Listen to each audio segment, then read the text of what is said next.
Good morning, good afternoon, and good evening, everyone. I hope you are doing well today. And it gives me immense pleasure to welcome you all to this important webinar organized by Pax Romana Families, ICMICA and ICMICA. As many of you know, I'm Fasika Lachore, incoming Secretary General of International Movement of Catholic Students, ICMICA. Before we start our discussion today, I would like to take this moment to center ourselves in prayer. Faith and spirituality are integral aspects of our work, and it is fitting that we begin this gathering with a prayer. To lead us in this prayer, I would like to invite Father Lewis Maria, our esteemed ICMICA chaplain. Father Lewis, please join us and guide us with your words of wisdom and blessings as we embark on this webinar. Over to you, Father. Hola, saludos a todos, a todas en esta reunión. Comenzamos en el nombre del Padre, y del Hijo, y del Espíritu Santo. Amén. Y es bueno comenzar así esta reunión sobre Laudate Deum, alabando a Dios, ahora en nuestra reunión, con nuestra plegaria.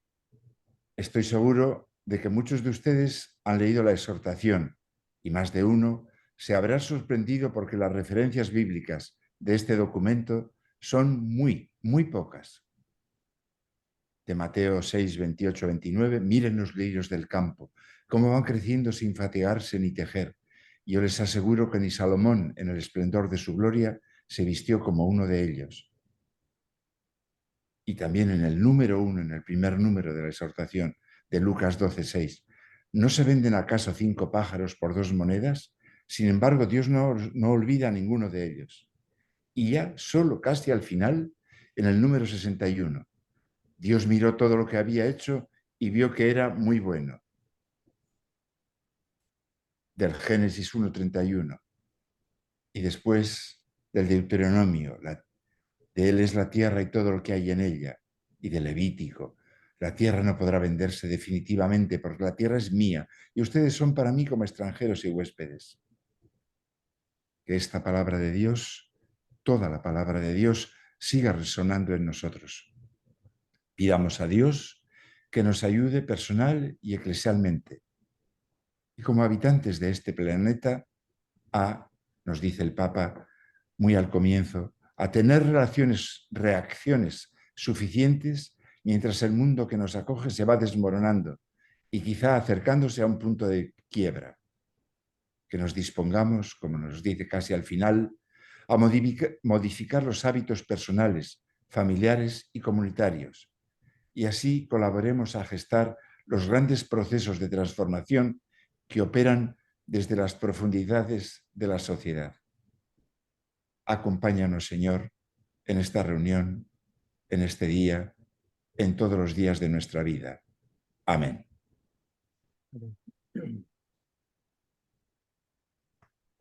Thank you, Father. Thank you so much. Now, I would like to invite one of the facilitators of this session, Chimewi. She's a Zimbabwean nationality, and she's also a devoted Roman Catholic, and she has educational background in sociology and psychology in her bachelor's, and she did also her master's in business administration. She has been working with the government and the private sectors and the different NGOs. She was a former program analyst at the Association for the Development of Education in Africa, and she has been providing technical support to the ministers of education in Africa. She has been doing her PhD research on effectiveness of social entrepreneurship and traditional development assistance, grants in Zimbabwean educational sector, and she has been volunteering in different sectors. She was a vice president of the Catholic Professional Networks of Zimbabwe, 2018 to 2022, And she was also participated in fundraising for COVID-19 personal protective equipment for the Catholic hospitals. She also supports for the Sacred Heart Covenant Children's Home in Nyanga. She played a role in establishing the Youth and Vocations Committee at her parish. She is also a member of Zimbabwean Network for the Early Childhood Development Actors. She published some writings in African Forum for the Catholic Social Teaching, Mkai, and at Pauline's publication in Africa. So I would like to invite Chimawi to take us through her first input. So the floor is for you, Chimawi. Please join us. Thank you. Thank you and welcome to everybody. Just to confirm that we can all hear me. Thumbs up. Great. So welcome to this very important event. Thank you for making the time to be here. Thank you for taking the effort to read the documents that have been circulating since the Holy Father published Laudato Si and now Laudate Deum. I'd like to begin by saying a little bit about this organization and what we do for those who are not familiar with ICMICA. If you go on our website, you will see that the International Catholic Movement for Intellectual and Cultural Affairs, ICMICA or Pax Romana, is a global community of Catholic intellectuals and professionals engaged in supporting the Church in work across the globe. We support in different ways with our spiritual gifts and also in action. Our work is inspired by the gospel and Catholic social tradition. So one of our main tenets is to support members to think, reflect, and act on concrete issues facing the world today. So we're found right across the globe, right across Africa, and quite recently, for example, the African ICMICA group has been supporting farmers across the continent to better prepare for global climate change. In Zimbabwe, we celebrated quite recently the 5th anniversary of Laudato Si, and there are many ICMICA Pax Romana events and activities across the globe which show our strong focus and belief in the sanctity of the earth and our common responsibility to take care of our brothers and sisters as given to us by God. Today we want to discuss more concretely follow-up to Laudato Si, which was published in 2015. The follow-up is called Laudate Deum from Pope Francis. And he has written in response to the ever more pressing need to arrest the climate crisis and gain justice for communities affected by it. Our experts on this panel will touch on some of the issues, so I won't go into them into detail, but some things that we can already take note of are the Holy Father's call for us to lead by acting with our head, our heart, and our hands. Our head, let's all do it together. Our head, our heart, and our hands. Right. Some of the more critical components of the writing Laudate Deum is that he makes us reflect on the work of multilaterals across the globe. They have been doing a lot of work discussing issues and seeing how we can work together, but more is definitely needed, and it's a very strong call from Pope Francis towards multilaterals on this aspect. And he also makes note of 4 critical aspects, which our panelists will speak on in more detail. The first is to bring an immediate end to new fossil fuels development, to equitably phase out existing projects, to commit to a just transition for impacted workers, communities, and to pay restitution to communities that have been affected by the climate crisis, and these payments will be moving from historic polluters to those who have been affected by the crisis. And this is an important event for all of us today because we're looking forward globally to COP28. We're hopeful that it will be less talk and more action. And I think the work of the Vatican and the work of the Roman Catholic Church can definitely spearhead a decision towards more concrete actions. I would like now to introduce our three panelists who have so graciously agreed to take part in today's event. Our first panelist is Father Jojo Fungi. I pronounced that correctly, Father? Yes, thank you. Father Jojo Fungi is a Jesuit. He's the international chaplain for the International Movement of Catholic Students. Our second panelist is Ramón Ibeas Laranjaha. Ramón is a theologian. He's the Secretary General of Caritas Vitoria in the Basque Country. He's a member of the board of Caritas Española. He's also a member of the Basque movement of Pax Romana, and he's the former Vice President for Europe of Pax Romana. Ramón is married and he is the father of 2 children. And our third panelist, Elisabeth Wanyonyi. She holds a bachelor in education sciences, so she and I have a lot to discuss after this.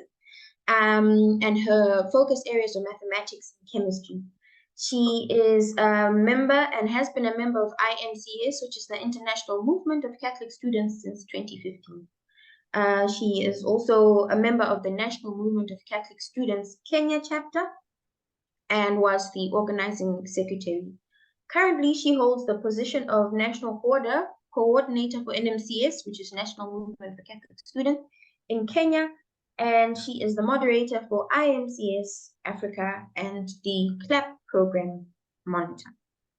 So without taking up more of your time, Father Jojo Fungi, please take it away. Before we start, just one reminder to all our panelists. Please select a channel. We have 3 channels available for translation: French, English, and Spanish. So please select a channel and stick with that channel. Thank you.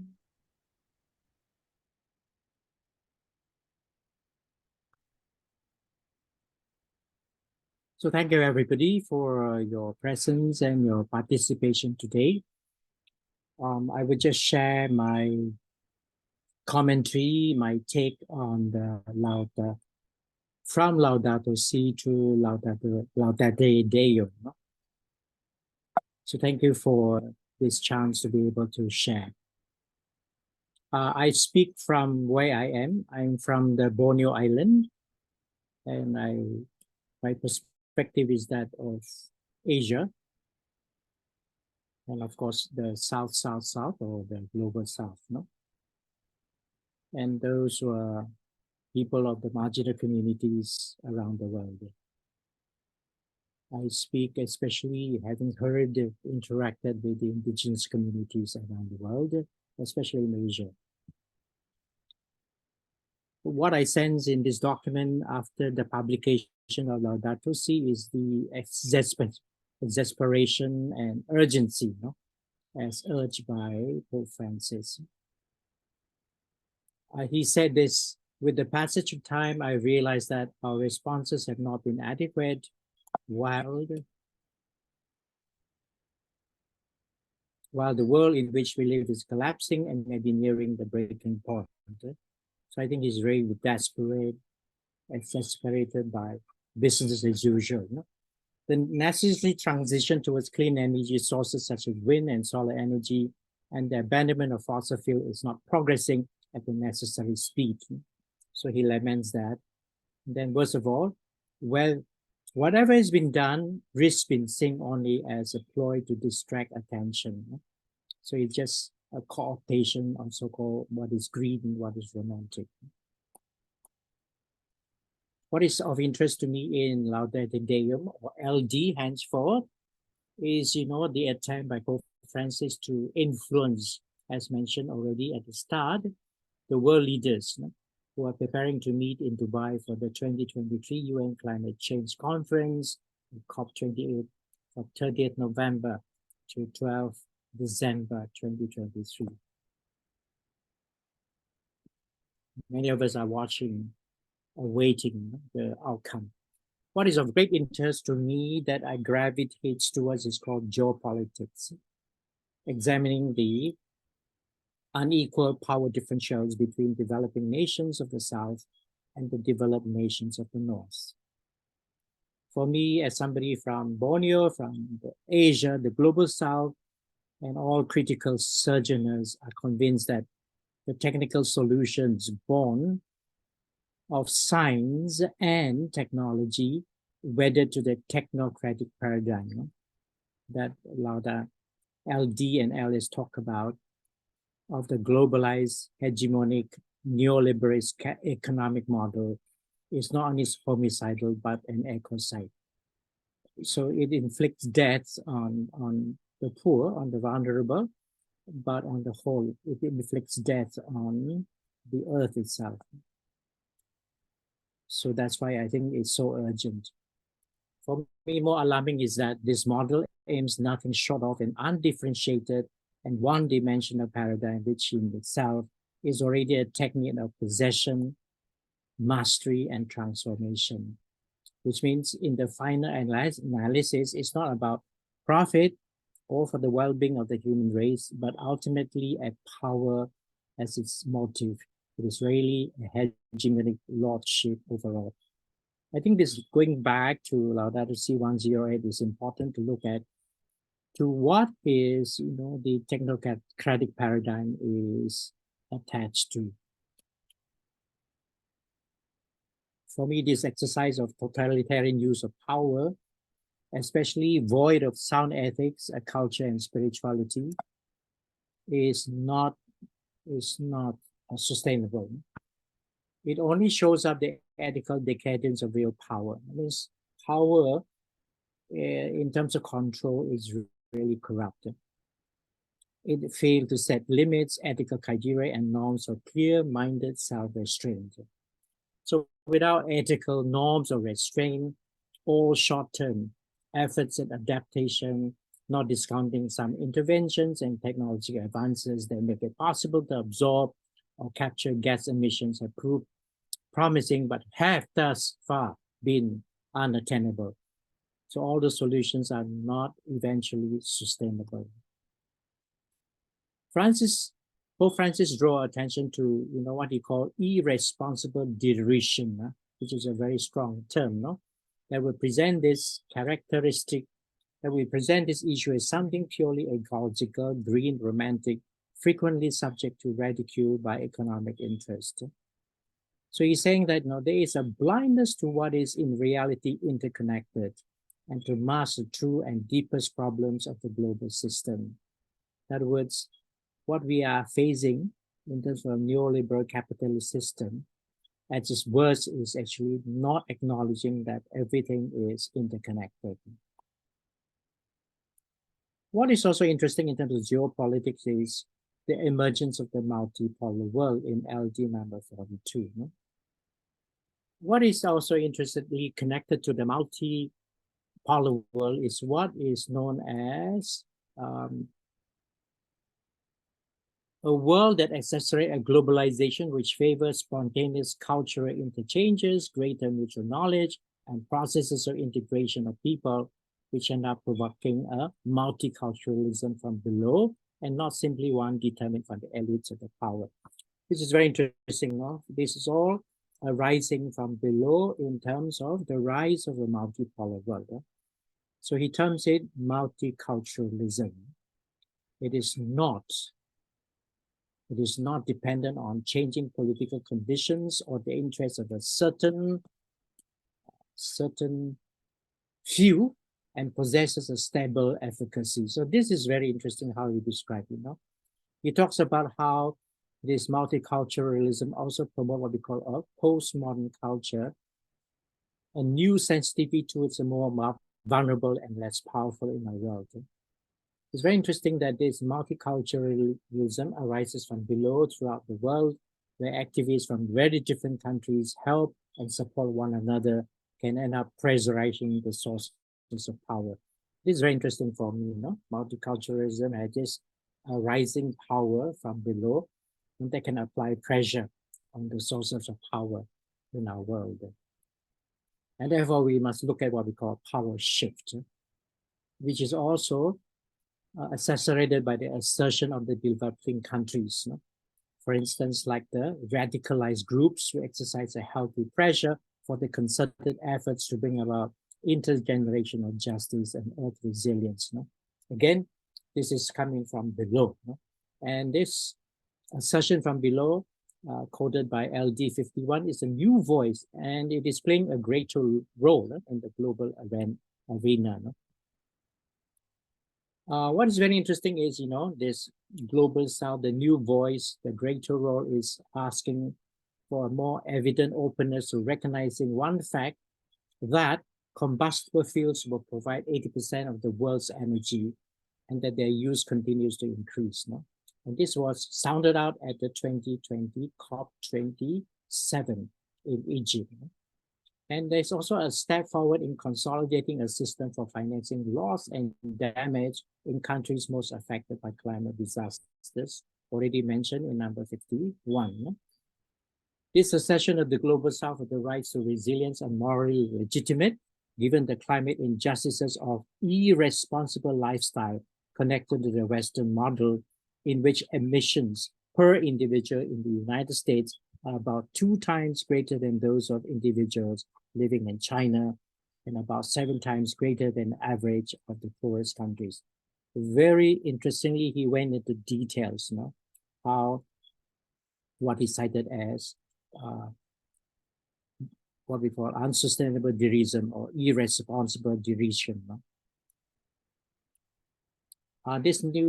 We also talk about new multicultural framework, which requires space for conversation, consultation, arbitration, conflict resolution, and supervision, and in the end, a sort of increased democratization in the global context.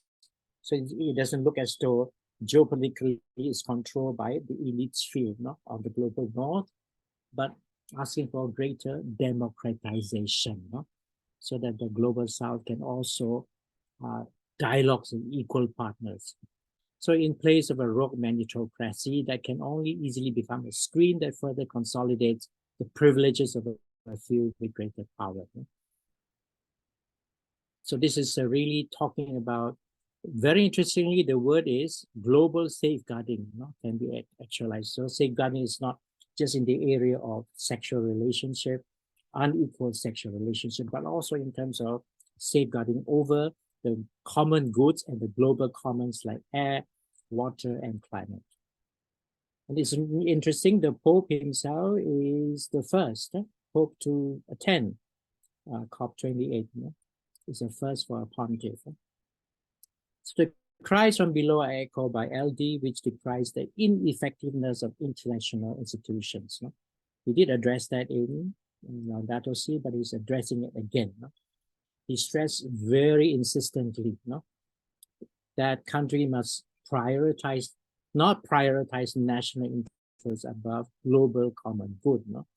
And he said for COP28 to succeed, otherwise we doomed to failure, it must meet 3 conditions.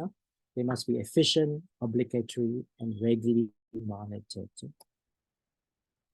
One interesting point mentioned in the in LD, Laudate Deum, is coming back to our Judeo-Christian tradition and using the word situated anthropocentrism, which means that, we have to ground ourselves in a kind of understanding of who we are.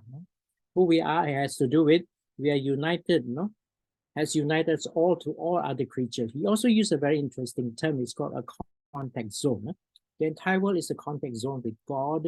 It's a contact zone with others. It's a contact zone with the vulnerable. It's a contact zone with all life forms on this oikos, on this earth. The desolation, of course, if you read carefully, the last number, it says, for when human beings claim to take God's place, they become their own worst enemies. I think this is really straight talk.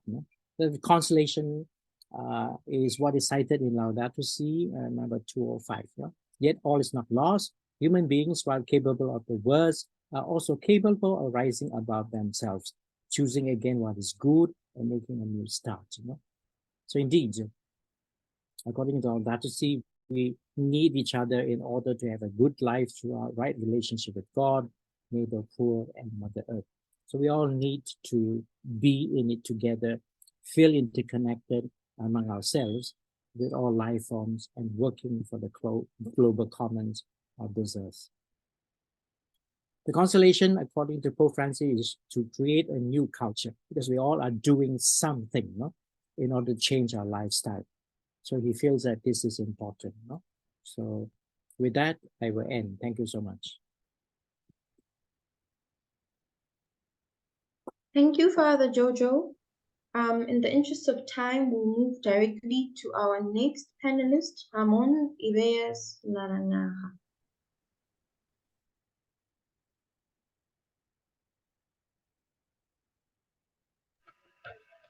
Buenas tardes, noches, días, cada uno entienda lo que le corresponde. Vamos a ver, el acercamiento que yo voy a hacer a la Laudato Deum pretende ser una lectura desde lo que es la perspectiva de nuestros movimientos. En el año 2013, hace exactamente 10, el Papa Francisco comenzaba su pontificado con una exhortación. Era el Evangelii Gaudium. Le han seguido otros textos, 2 encíclicas referenciales que ya se han citado, Laudato Si, Fratelli Tutti, y en este año 2023, de nuevo una exhortación, Laudate Deum. La pregunta es si se cierra un ciclo de grandes documentos, se cierra un ciclo doctrinal de un papado, de un papa que lógicamente por edad y por salud sabe que el tiempo es limitado.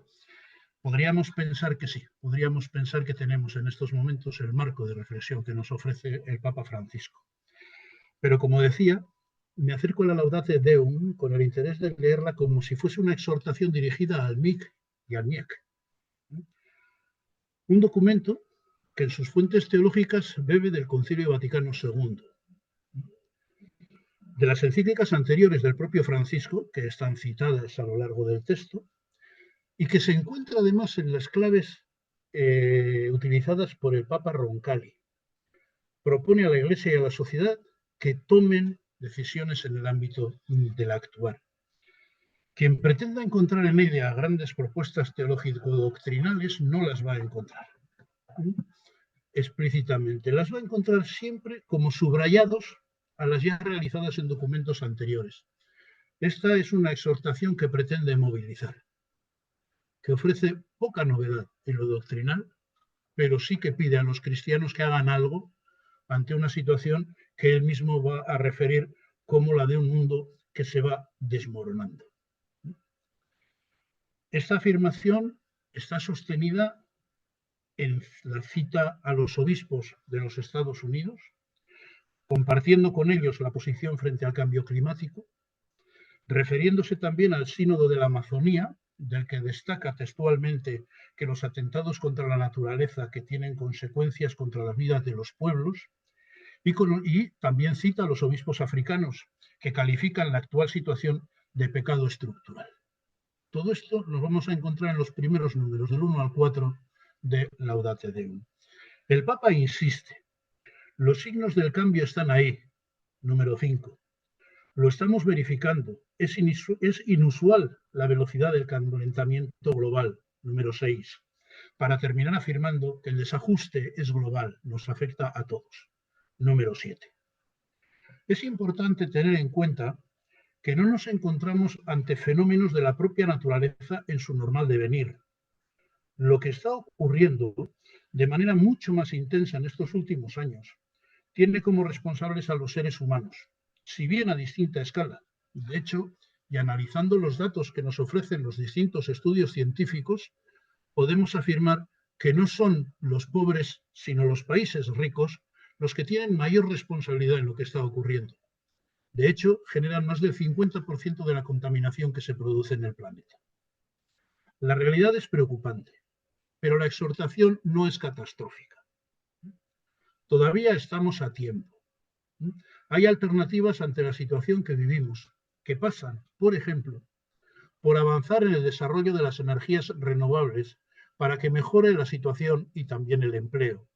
Número 10 de de Laudate Deum.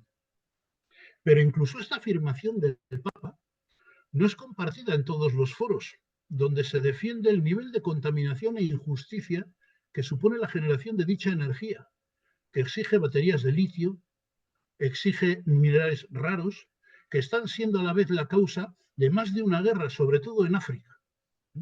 Como podemos ver, no hay soluciones sencillas, pero es necesario trabajar por encontrarlas y ponerlas en práctica. La parte introductoria del documento que estamos comentando termina afirmando en su número 15 que a pesar de que hay elementos irreversibles, cabe la posibilidad de corregir algunas tendencias. En esta línea quiero recordar lo ocurrido en el periodo de confinamiento como consecuencia de la pandemia del COVID-19 y la capacidad realmente sorprendente de regeneración que mostró el planeta. Cuando paramos determinadas producciones, incluso la capa de ozono se recupera. Por ello, desgraciadamente, tras ese periodo, no hemos corregido casi nada. La línea marcada por Laudato Si y ratificada ahora por Laudate Deum siguen siendo claves. Por ello, el Papa va a incidir en una idea que considero central. Si no hay cambio de modelo, si no hay cambio de paradigma, nos jugamos que no haya un futuro para la humanidad. Y si lo hay, desde luego, no va a ser para la humanidad que nosotros a día de hoy conocemos. Esto me lleva a la segunda parte del documento, que es repensar el paradigma. La exhortación gira en torno a reconocer que a día de hoy, tanto la tecnología como la economía, que son elementos que definen y diseñan la vida globalizada del planeta, están ahí presentes. Pero el Papa no critica las herramientas. A nadie se le escapa la necesidad tanto de la tecnología como de la economía. Y tal y como afirma en Laudato Si, tampoco su bondad. La cuestión es la gestión que se hace de ellas y sobre todo el crecimiento y al servicio de qué valores se ponen. La cuestión está en pensar en un crecimiento infinito o ilimitado.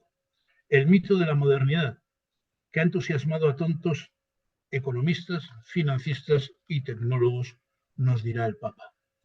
Ese modelo, el actual modelo, supedita, esclaviza a lo humano en nombre del sistema y de un determinado uso del poder, afirmación que está en el número 24 de la exhortación que estamos comentando. Frente a esta situación, Laudate Deum afirma lo siguiente en su número 26. La vida humana, la inteligencia y la libertad integran la naturaleza que enriquece nuestro planeta y son parte de sus fuerzas internas, de su equilibrio. El mundo no nos es ajeno. Aunque Francisco no lo cita explícitamente, es necesario repensar el contenido de los verbos crecer, multiplicar y dominar, que encontramos en el versículo 28 del primer capítulo del libro del Génesis en la Biblia, para, en la línea de la propuesta programática del Papa, crecer en humanidad, multiplicar el bien común y dominar nuestro instinto de poder, renunciando al uso y abuso de las cosas en beneficio propio y poniéndolo al servicio de los que Laudato Si define como la casa común, el bien común de todos los seres creados por Dios, no solo los seres humanos. En esta línea debemos interpretar la crítica del número 31 de Laudate Deum a la lógica del máximo beneficio con el menor costo, disfrazado de racionalidad, de progreso y de promesas ilusorias que vuelven imposible cualquier sincera preocupación por la casa común y cualquier inquietud para promover a los descartados de la sociedad. En este punto, dada la intención de la exhortación de centrarse en el cuidado desde la perspectiva ecológica, considero necesario llamar la atención sobre algunos elementos no explicitados, pero que están profundamente relacionados con esta idea y que recuperamos de otras encíclicas, como por ejemplo Evangelii Gaudium, relacionados con la desigualdad, la inequidad y, a mi modo de ver, dos elementos que deberían haber estado más explícitamente presentes en esta parte del análisis en la propia Laudate Deum. Quizá esa es una de las carencias que yo le encuentro a la exhortación. De todas formas, el Papa critica, eso sí, la concepción meritocrática que no contempla la injusticia de la desigualdad de origen ni de medios para la promoción de las personas, pero no entra en explicar sus causas. Un elemento, tercera parte, importantísimo para el MIC y para el MIEC es el capítulo titulado Debilidad de la política internacional. Porque si me permiten una autocrítica, también es debilidad de las instituciones que como paz romana tratamos de incidir en el mundo al margen del discurso dominante. En el número 34 dice el Papa, el bien, como también el amor, la justicia y la solidaridad, no se alcanzan de una vez y para siempre, han de ser conquistadas cada día. Y ese día a día es el que nosotros como militantes cristianos debemos tener como referencia. Los valores que nos presenta el Papa Francisco hay que cuidarlos en continuidad. Volviendo al texto, y esta vez al número 34, hay una cita textual de Fratelli Tutti, del número 11 de Fratelli Tutti, que a su vez hunde sus raíces en la tradición de la doctrina social de la Iglesia y en particular en Pacem in Terris de Juan 23, en cuyo número 163 se afirma que entre las tareas más graves de los hombres de espíritu generoso hay que incluir sobre todo la de establecer un nuevo sistema de relaciones en la sociedad humana bajo el magisterio y la égida de la verdad, la justicia, la caridad y la libertad. Primero entre los individuos, en segundo lugar entre los ciudadanos y sus respectivos estados, y el tercero entre los estados entre sí. Las palabras del Papa Roncalli siguen teniendo una inmensa actualidad y están perfectamente recogidas en Laudate Deum y en los textos anteriores del Papa Francisco.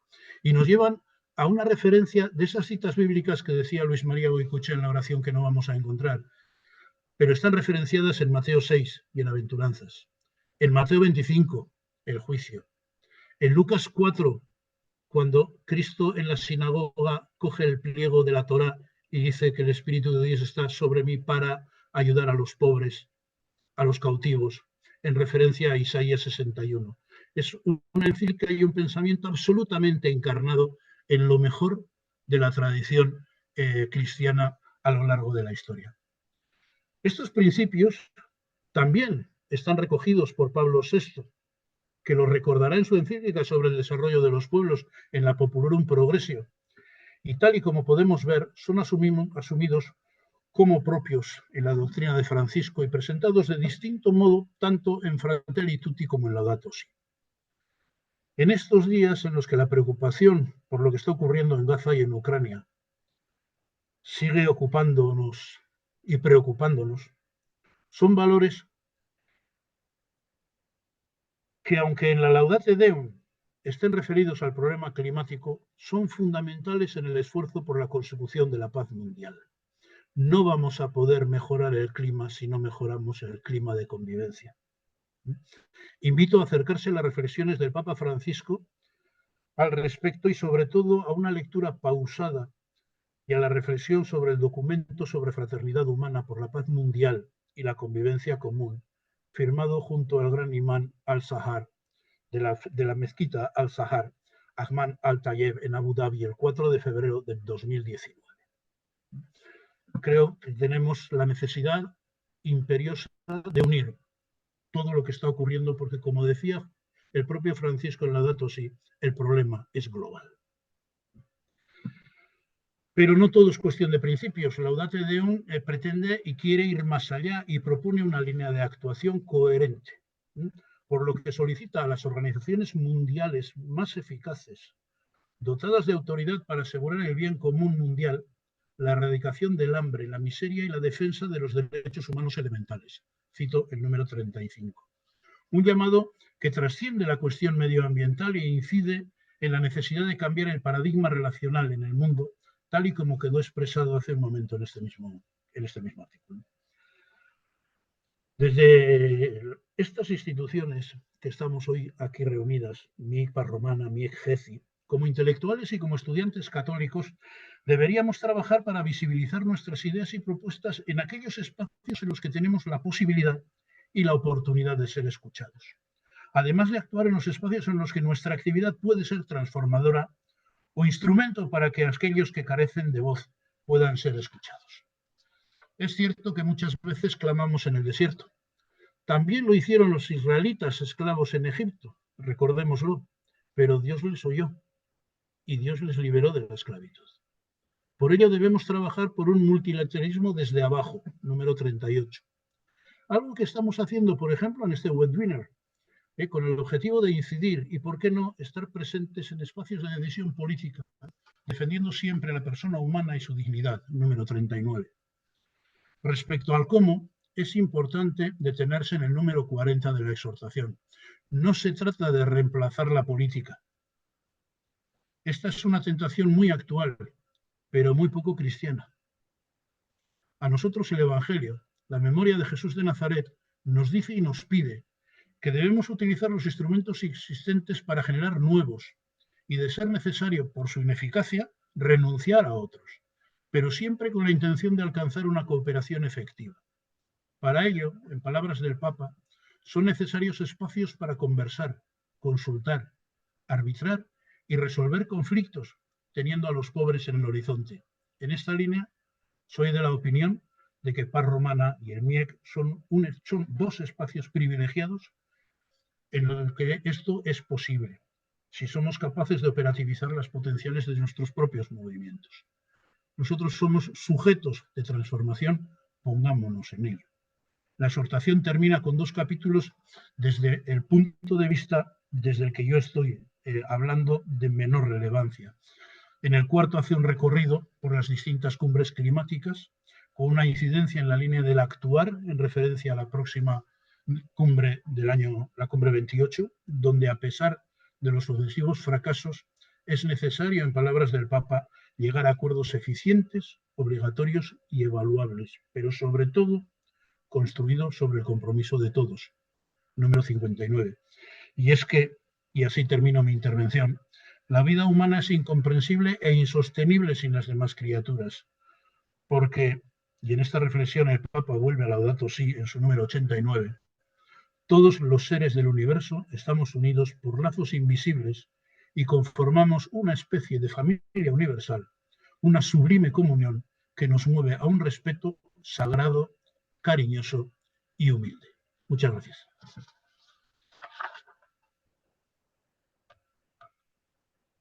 Thank you, Ramón, for those words. And now we hear from Elisabeth Wanyonyi. Good evening, good afternoon, good morning, everyone.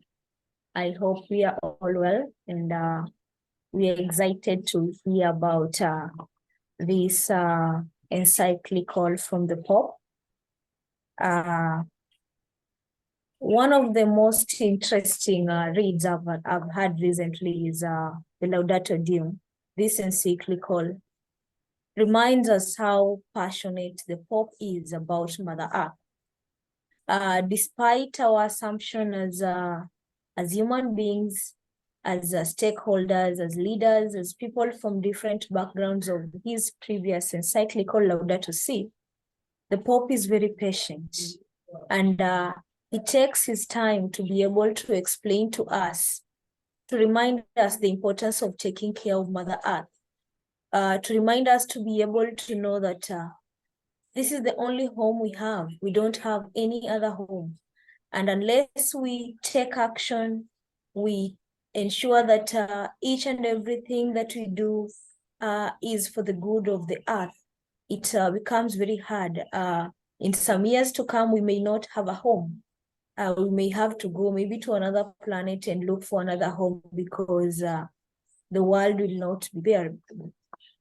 There are some questions that the Pope asks in the Laudato Deum, and he says that in conscience, with an eye to the children, who will pay for the harm done after all of us are no longer here, and we have our children with us, who will pay for the harm done? Meaning the children will suffer the consequences of us who are here at this time. And with that, he asked, what is the meaning of my life as I live each and every single day? What is the meaning of my life? what is the meaning of my time on earth, on this earth, and what is the ultimate meaning of all my work and all my efforts. So in each and everything that we do, sometimes we need to sit back and reflect on things that we do. Like after maybe 1 day, 2 days after I'm no longer on this earth, all the work that I'll have done, maybe 1 day, 2 days, in all my years, what will be the meaning of it? What will people say? Like, how did I live? Did I take care of the earth? Did I take care of myself? Did I take care of others? Was I conscious about how I live with one another? Was I able to live a life that in some years to come, somebody will say that Elisabeth did this, and because of this and this that I did as an individual, the earth is a better place, and people can be able to live in 1, 2, 3 years after that. So with all these questions in mind, there's need for all of us to ensure that we make the world a better place. That is the main reminder that the Pope reminds us in the Laudato Deum encyclical. He explains to us that something that happened in one part of the world can be able to affect the entire world. He gives an example of COVID-19. When COVID-19 started, it was just a story that there is this disease, COVID-19. But in a few weeks, in a few months, COVID-19 affected the entire world. And the entire world came to a standstill. People did not go to work in different parts of, in almost all the parts of the world. People had to stay in their houses in all the parts of the world. The world had to come to a stop for some time because of this disease that started sometimes back in China. So with this, the Pope reminds us that everything is connected. You can say maybe I am in Africa, another one is in Europe, another one is in Asia. But with all these, all of us are connected. There's need for each and every one of us to be able to take care of Mother Earth, because whatever happens in a different part of the world can also affect in another part of the world that maybe you feel that you're very far. Like a place like Africa and China, you can say the distance is quite huge, but when COVID-19 came, no one was spared. And the Pope also reminds us that everything is connected, and no one is saved alone. You cannot be saved alone. You cannot say that I'm safe and I can be able to plant my own trees outside. I can plant my own trees outside my house. There's need for us to remind ourselves, to remind our stakeholders that we need to take care of the world. We need to take care of Mother Earth. We need to make the world a better place for each and every one of us to live. We need to make the world accommodate all of us, because everything is connected, and no one is saved alone. Again, continues to explain to us about the regrettable global crisis, and people take advantage of this crisis. A crisis like COVID-19. We expect that, of course, a lot of people were brought together, but at the same time, there were a lot of crises across the world whereby people took advantage of this condition. Instead of people using this situation to be able to help one another, there were people using this situation to make the world a better place. Some people took this opportunity as an opportunity to enrich themselves, meaning they take advantage of the situation. They took advantage of the situation that is COVID-19, and they were able to make themselves rich. Somebody maybe purchases face masks.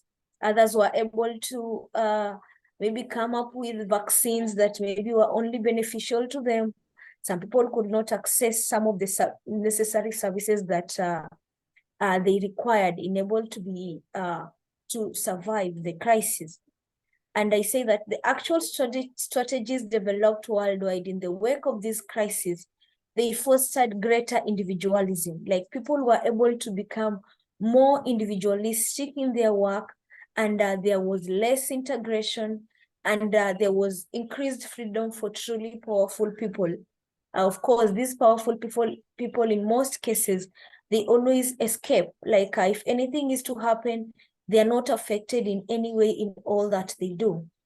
So there's need for us to be honest. There's need for us to remind our leaders what is required of them. There's need for us to become better leaders. There's need for us to be able to advocate for people to make the world a better place for each and every one of us. The Pope also reminds us that the world is getting better, and each and every day we have a lot of innovations, especially in matters technology. And of course, these things are making the world a better place. But as much as they are making the world a better place, there's need to rethink the human power and the meaning and its limits. Of course, for example, we have intelligence, that is artificial intelligence.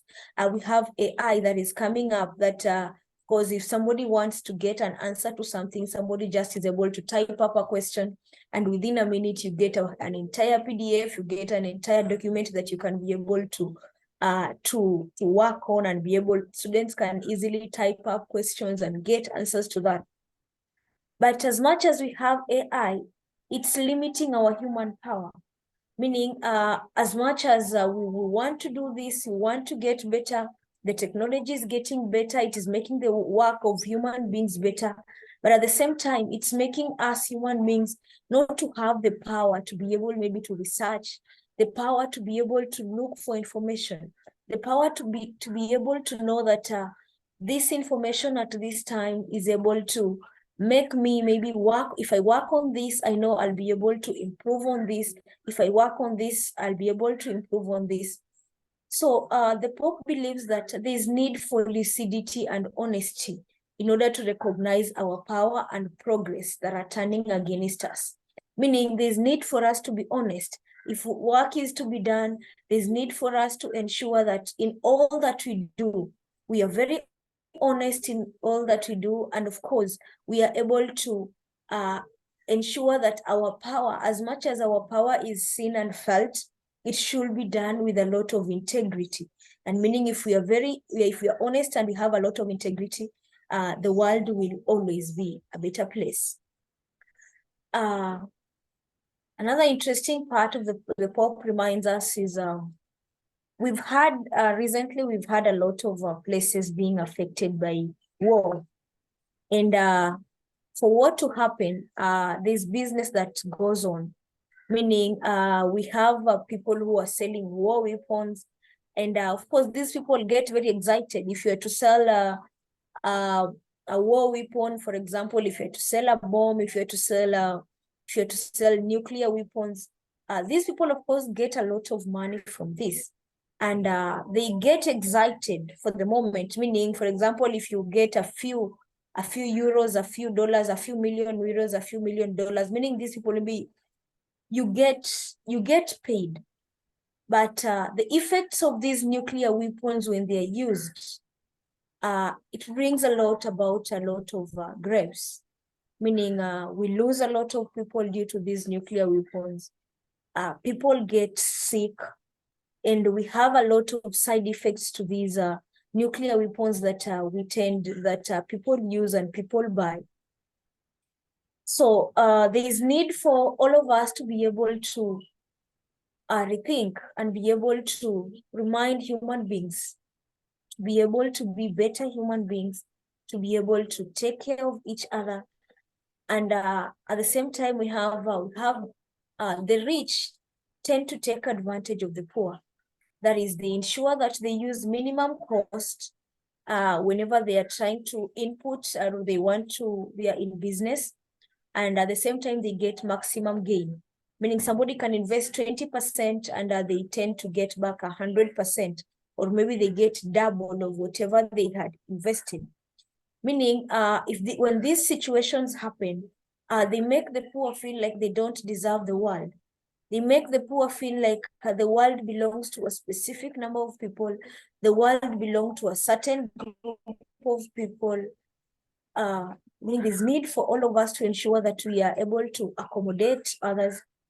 We are able to ensure that each and every one of us, the rich, the poor, feel that the world belongs to us and the world belongs to all of us.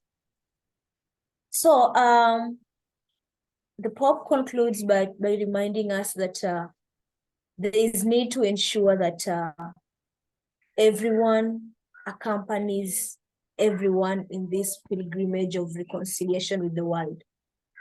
We only have one home, and there is need for all of us to make it beautiful, and there is need for us to make commitment and ensure that our personal dignity and our values are able to ensure that they make the world a better place. And at the same time, he reminds us that it is necessary to be honest and recognize that the most effective solution will not come from individual efforts. If I'm to plant trees outside my home, if I'm to plant trees in my school, if I'm to plant trees in my church, and other people are to cut down trees in their home, other people are to ensure to continue with emissions from their factories, meaning I'll be only working, meaning there's need to ensure that all of us are involved in this journey. There's need to ensure that all of us walk this journey, and above all, especially from major political decisions, both on the national and on the international level, so that as the COP28 comes up, there's need for all of us to participate from the grassroots level and to ensure that it becomes, the world becomes a better place, and we make Mother Earth a place where we can always rely on and we can always look up to. Thank you so much. God bless you all. God bless Mother Earth. Thank you.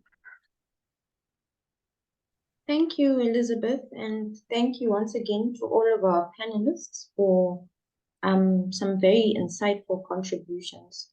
We heard from Father Joe, and his presentation focused more on the macro, on conceptualizing the challenges faced by the global climate crisis, and also how Laudato Deum has managed to frame these challenges and conceptualize them. A lot of big words there, which we hope our discussion can help to further unpack. Ramón spoke to us a lot more about at the macro level, but also a little bit dealing with the micro. Speaking about our interrelationships with nature, I like that he referred to a phrase, attacks on nature. And if we think of it that way, I think it's a very compelling phrase and a compelling way to think about our interrelations with the earth. He also spoke a little bit about how the Pope references that there are no simple solutions, but does not shy away from calling us to action all the same. And Elisabeth's contribution spoke a lot about about how climate change has affected us as communities, about how individuals can act, but how these individual actions at the same time will not result in a solution that can be sustainable in long term, because from one end, an individual may be acting for the common good, and on the other end, an individual may be acting in their own personal interests. We have now reached the section where we're going to take a word from a UNEP representative, Dr. Reginald Nalugala. Thereafter, we will have interactive elements, debates, and discussions. So I'd like to open the floor to Dr. Reginald Nalugala at this point, who will speak to us for 5 minutes.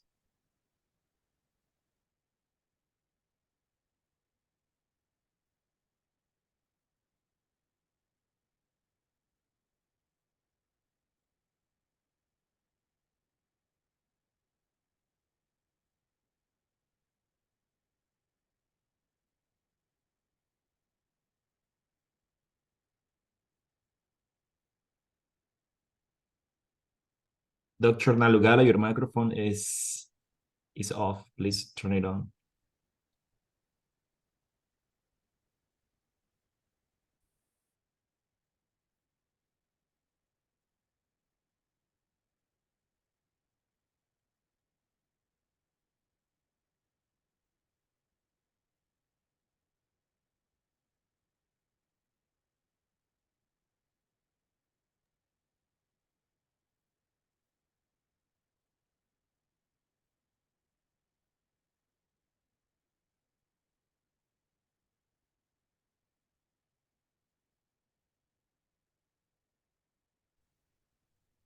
Thank you. The host had not unmuted me, so thank you very much.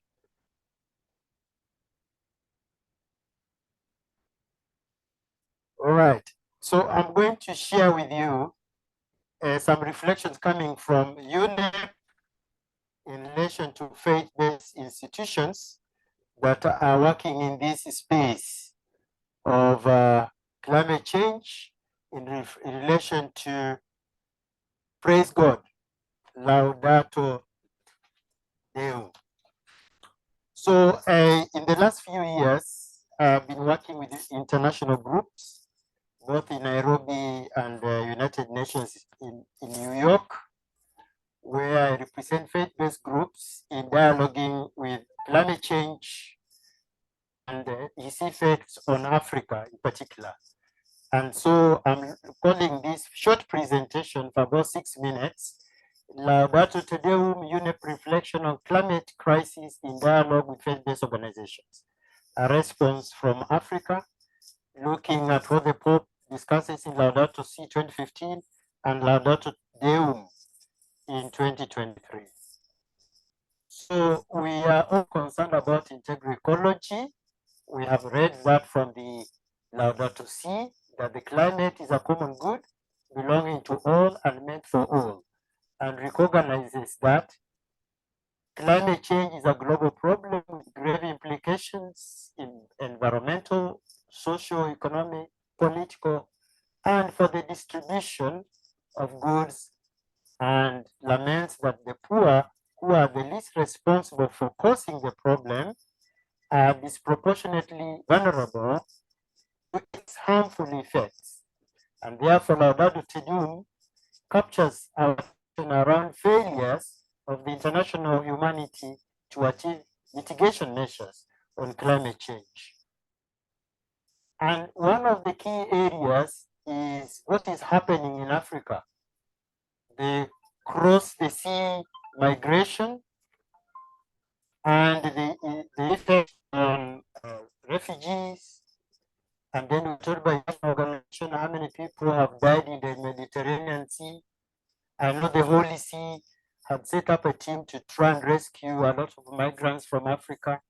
I know some friends who are working with Rainbow for Africa who have their own ships just to help fish people out of the sea. And then I've been to UN, Refugee Agency. The figures are really staggering, where we are talking of 44 million people in Sub-Saharan Africa displaced, 38.3 million at the end of 2021. So the impact of climate change and ecological degradation is on the rise. And if we don't do that, anything about it, reminded we are facing disaster.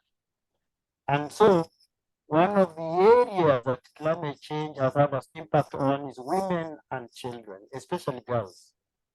And so the UNEP Laudato Deum or Deum concerns on mitigation factors on the area of climate change looks at the effects on women and children. So in the area of education, there's high dropout because it affects the food consumption by families. So families have to move looking for food in different places. And then they're very vulnerable because when they go to look for food in different places, they don't know what to expect there. Others are affected by agricultural production where there's no balanced ecosystem, and especially what is coming out in COP28 and also what was there last year. Agricultural production in Africa is normally managed by women. And so there is a serious climate change impact on society when it's proportionately affected. Food and nutrition, then we are talking about SDG number 12, where we are talking of sustainable consumptions and production. And so if people are displaced, that will not happen. Health and well-being, where we're talking of clean water, clean energy, SDG, especially number 6. Then climate disasters, where we have seen floods, we've seen women being displaced from their own environment where they've been used to comfort and working on their farms. But when there is war, they are the people who move out of their places. And so the climate shocks are really huge, and the dropout in Africa is really mind-boggling. Even recently, when we were looking at the COVID situation, girls have really been affected. And so households that are dependent on climate-sensitive sectors like agriculture are really affected because there's nobody who is going to work on the farms. Women and girls are not able to remain in the village and be part of the household. So making world a better place for all, especially girls, we need to look for mitigation first, especially in the area of education. At least there is a Malala Fund, and how many other funds are there that can help girls to go to school and support them finish their education.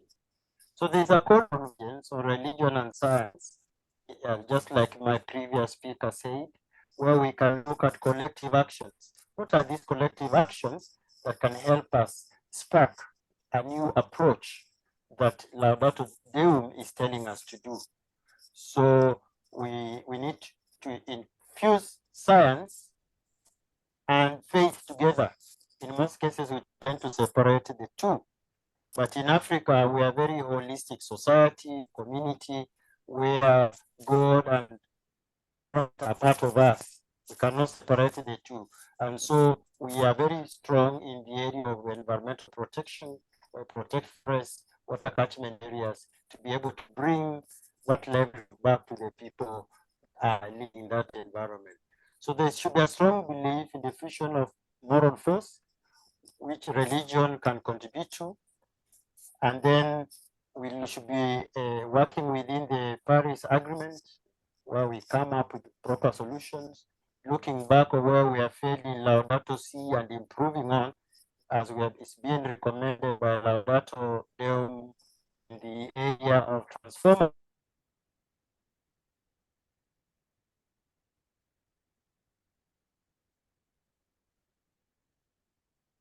I think we've lost Dr. Reginald, probably due to technical reasons. And so while we wait for him to try and reconnect, I think we can start taking questions for the three panelists who have already spoken. Okay, wonderful. Dr. Reginald is back. Dr. Reginald, I will try and unmute you and you can continue with your presentation.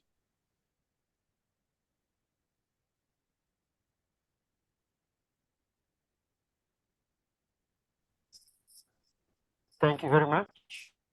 So just talking about this collective technology for good of humanity, where I'm always impressed by Pope Benedict's final encyclical, where it's looking at how science and faith can work together. And especially when you look at his encyclical, Technological Prometheanism, he's helping us interact with his famous Greek mythology of Prometheus and Sisyphus, where it's a symbolism of disobedience, arrogance of humanity towards each other. But where there is a connection between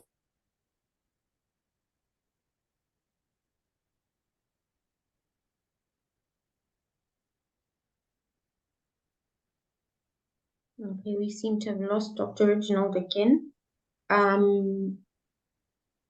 He will probably be able to reconnect quite soon. And so I will ask that we continue to send questions through the chat so that once he is done with his presentation, we can go straight into the discussion section of this presentation. Dr. Reginald, we will reconnect you, and please try and wrap up your presentation as quickly as possible.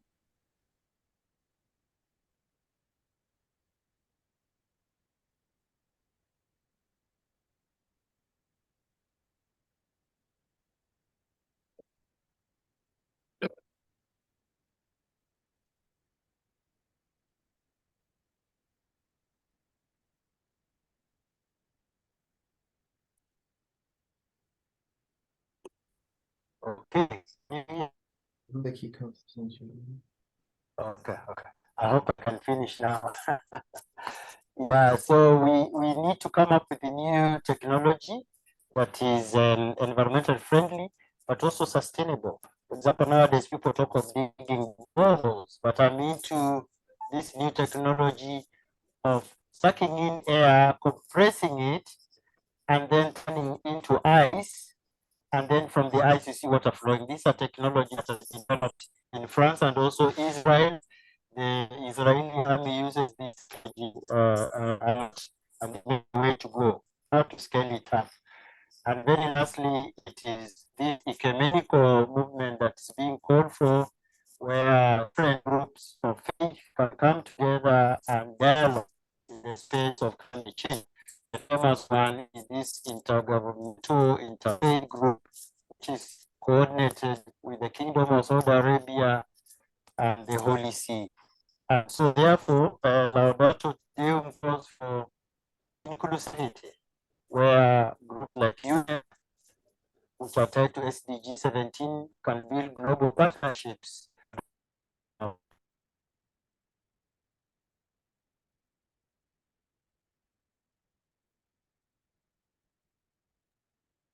Okay. I think he's definitely having a lot of difficulty. Let us go into our panel discussion. If you would like to ask a question, you can either raise your hand or type your question out in the chats, and we will keep an eye out for your questions. And when you ask a question, please be clear about who you are directing your question to. So let's begin with any questions that anybody might have to our 4 panelists.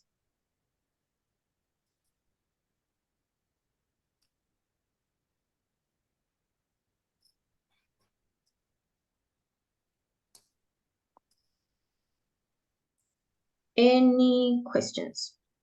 Please raise your hand if you have any questions.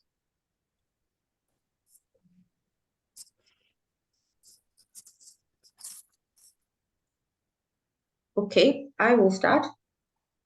I have a question for Ramón. And my question, okay, it's both to Ramón and Father Jojo. Father Jojo mentioned this concept of radical activism. I think that's the term you used. And Ramón, you also spoke about there not being any simple solutions. And in this year, we have seen activists embarking on a stop oil campaign where they were destroying incredible works of art by pouring oil on them. What are our thoughts about, on the one hand, it has definitely gotten a lot of people's attention, and on the other hand, it's a very destructive way of getting attention. What are our thoughts about embarking on such sort of radical actions in order to get and draw attention towards the climate crisis? So Father Joe, and then Father Jojo, and then Ramón.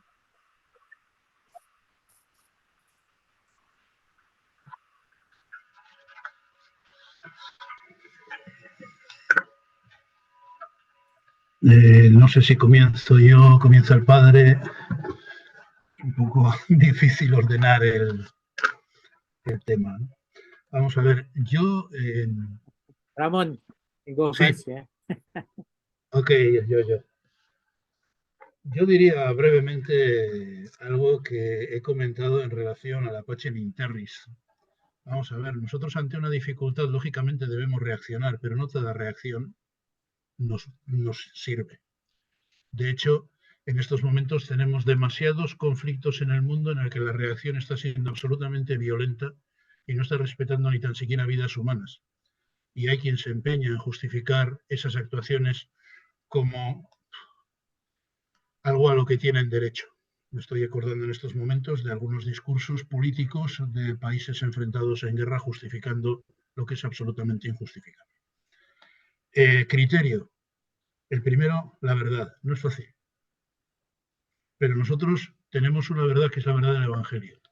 Tenemos que trabajar con ella, sabiendo las dificultades que esas interpretaciones tienen, porque a veces el riesgo de convertirlas en fundamentalismo religioso también existe. Con lo que esa es una tensión. La segunda cuestión, la justicia.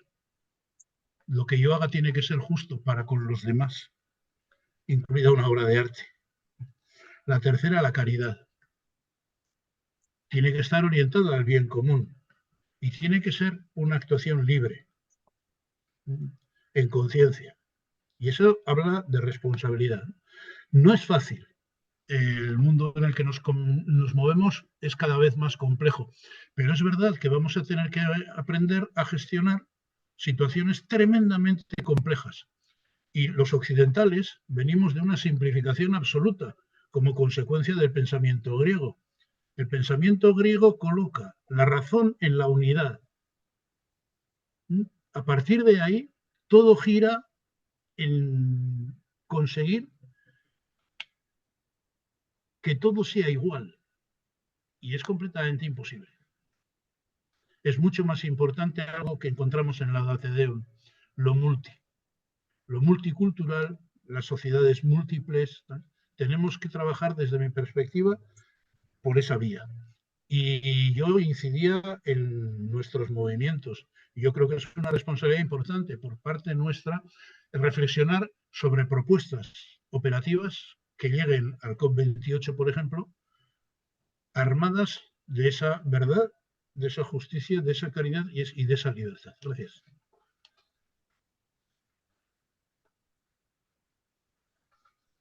Yeah, when the mention of the radicalized group, is to exercise a healthy pressure, that is in number 58.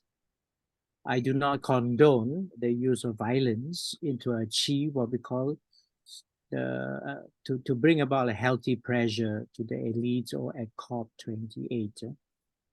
In addressing the war between Hamas and Israel in the Gaza Strip, I support Pope Francis Angela's message last Sunday when he said he doesn't condone violence because war is a defeat. War is a defeat. So before you start engaging in violence, it is already a defeated tactics. I'm a Jesuit priest, so I do not support violent means to achieve the goal. The end goal is, of course, to bring about transformation or structural changes in terms of power balance. But the goal has to be achieved with what we call the spirit of synodality, the spirit of solidarity between North and South, especially with the marginal communities.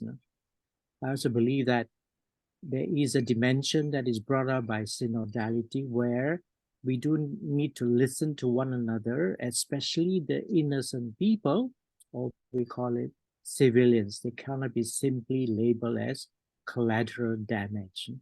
They are persons with dignity. They are the temple of God.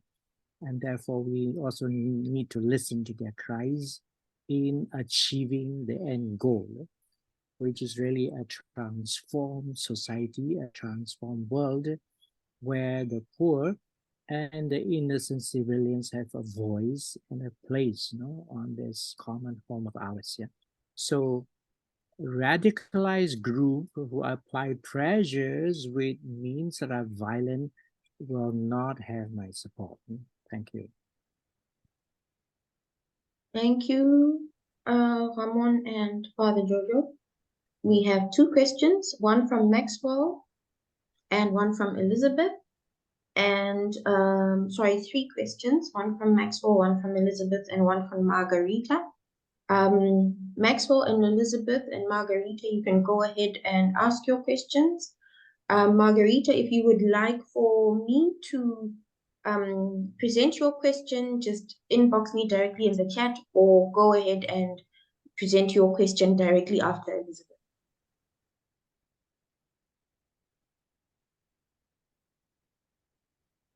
So Maxwell, go ahead, and then Elisabeth. Okay, I'm Maxwell from Sri Lanka.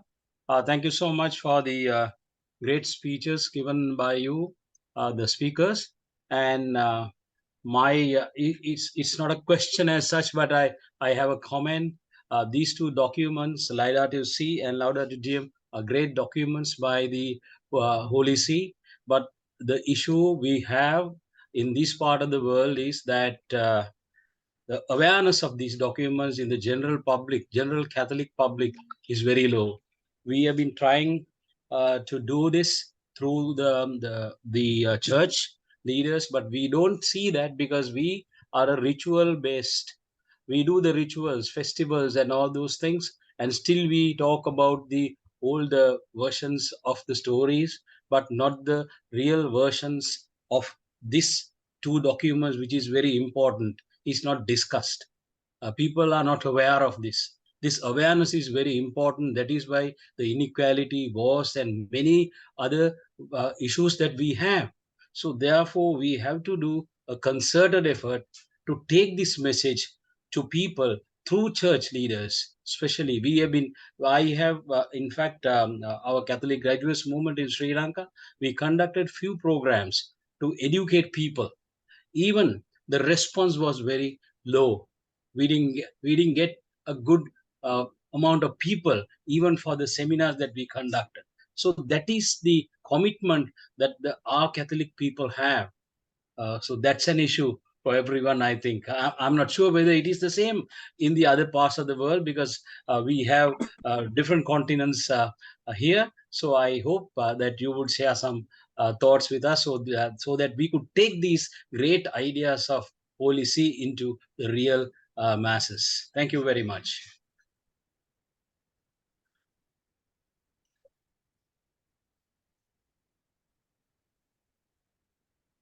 Elisabeth, please go ahead.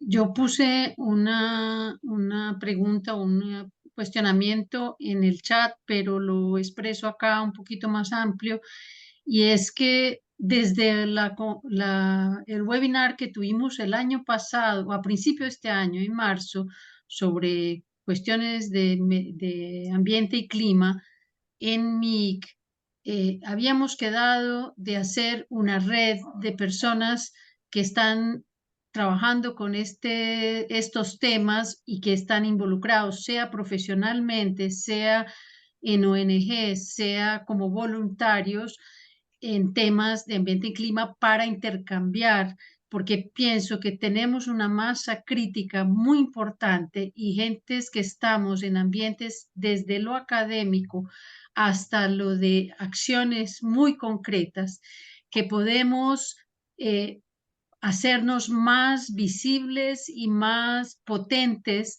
incluso en pensar en una presencia más eficaz frente a Naciones Unidas, ya que tenemos como movimiento Pax Romana ese canal.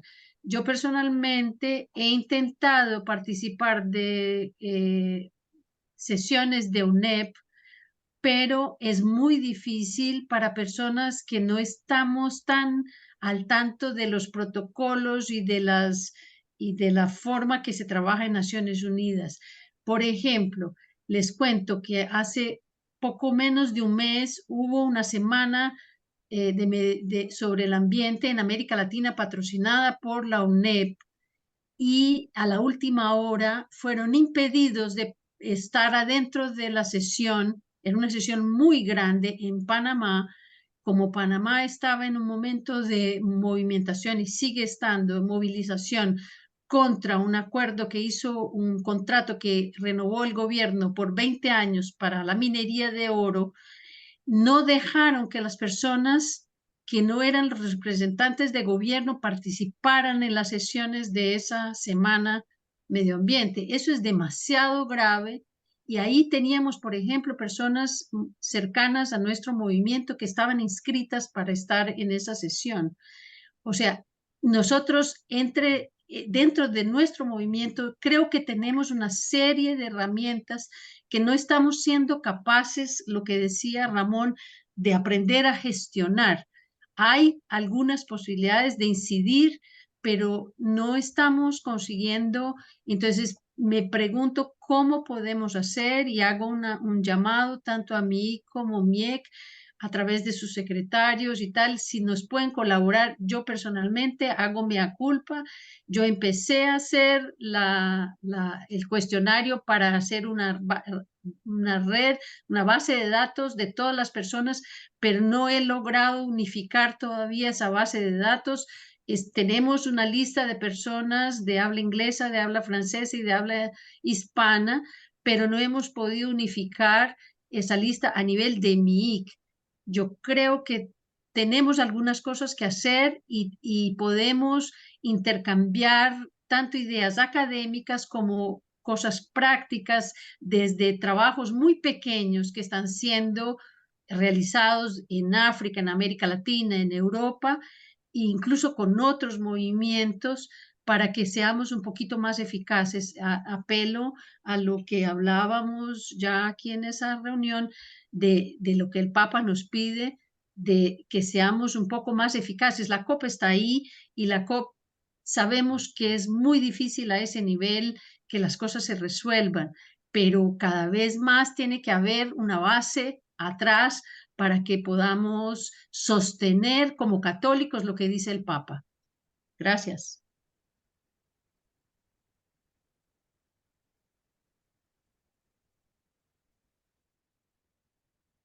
Thank you, Elizabeth. There's a contribution from Margarita. Margarita, would you like to present your contribution, or shall I read it out?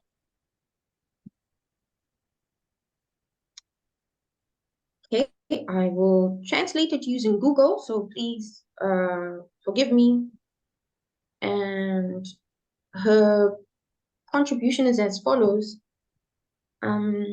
It would seem that all the problems of self-destruction of humanity and its environment centers on the violation of the commandment, thou shalt love. The problem of the stewardship of human power needs to be more and better addressed within the church.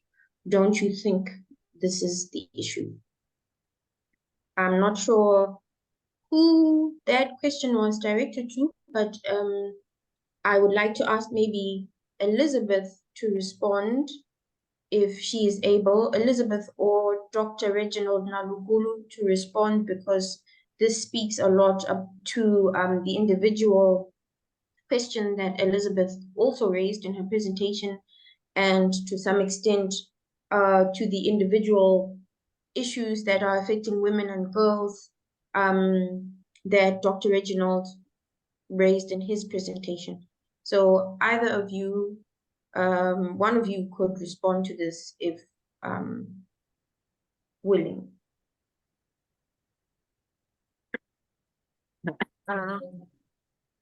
Hello. Yes, we can hear you. Please go ahead. Okay, thank you. The question is, it will seem that all the problems of self-destruction of humanity and its environment focuses on the commandment, thou shalt love. The problem of administration of human power and must be better addressed within the church. I believe the church is quite huge, from the grassroots levels from our local parishes, we go to dioceses, we go to deaneries, to the national church, to the regional church, to the international church. So I believe if there's a way in which going forward the Pope can be able to make this encyclical move to these cardinals, to go to the bishops, to be able to go to the priests. There's been one thing that people have been doing in the church, that is the synodal journey. I think this is one of the things that has been well addressed, whereby it started from the grassroots level, from the parishes, it went to the diocese level, to the deanery level, to the national level, up to the international level. If this program, that is the Laudato Deum program, is brought down the same way the synodal journey was done, I believe we are going to have a better church. We are going to have better involvement of people in the in the Laudato Deum, people will be able to take care of the environment because of the breakdown of information. The way the information went up in the synodal journey, if the church now breaks down the information coming down to us, I believe we'll be able to handle this situation. Thank you.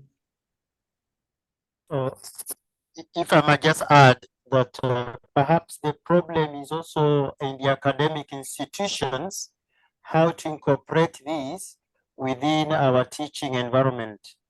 So what I've done with my colleagues at Tangaza University is to take all of this first part as part of the reflection, the opening prayer, just like Father did at the beginning, to create awareness in the prayer and then connecting it with different groups where they come from. For example, in the question about vulnerability of girls among pastoralists, if pastorally don't have pastures and they have to move from place to place, then the girls will miss education. So how do we make sure that we incorporate that in our teaching program so that there is working towards the common goods within the locality without necessarily moving from place to place? So the application is usually the big challenge here. And everybody says we read, we even hear them in the church. But how do we apply them in our daily life? That's a problem. And very lastly, what we've tried to do in Tangaza, where we have Laudato Si movement, is to come up with every month there's an activity. For example, this month we are having a campaign on bicycle riding. Instead of coming to college using your car, why can't you ride? Of course, the safety also matters. Our roads are not as safe as certain parts in Europe. Thank you. Thank you, Elisabeth and Dr. Nalulu. Ramón, you can go ahead and give us your contribution.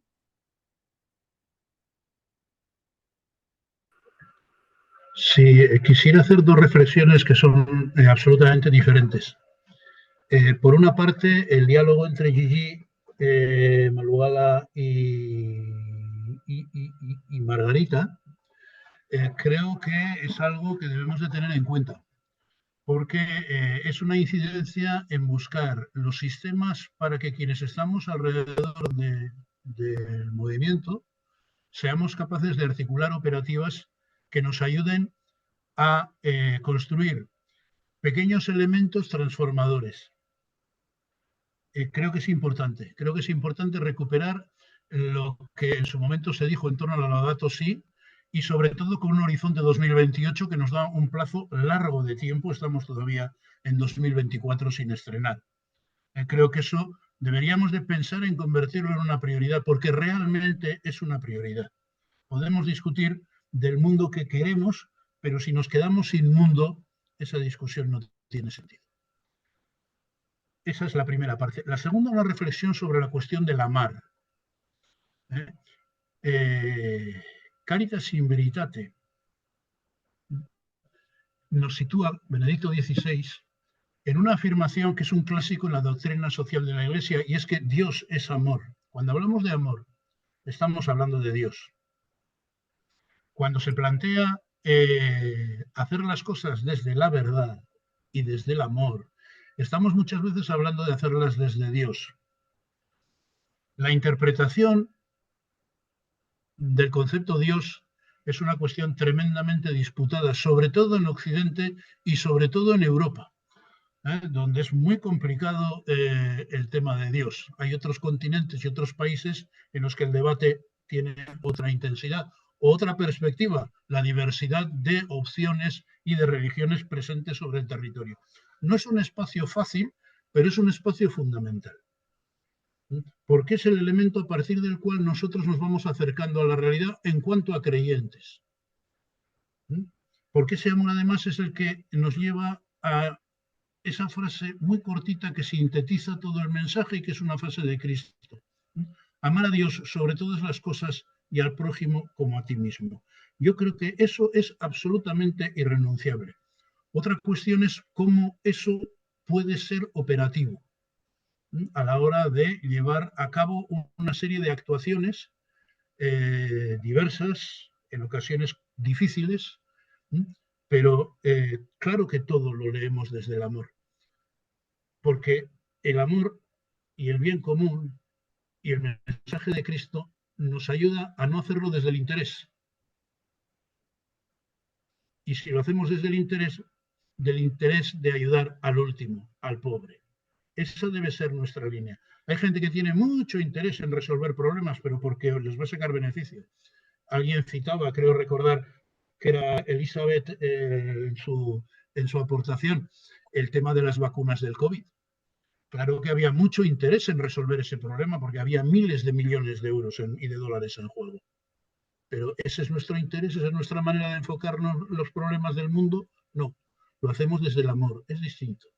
Otra cosa es que no es un amor simple, un amor sensiblero, un amor tonto, digamos así, es un amor fuerte. En última instancia es amar incluso al enemigo. Es un amor muy fuerte. Gracias.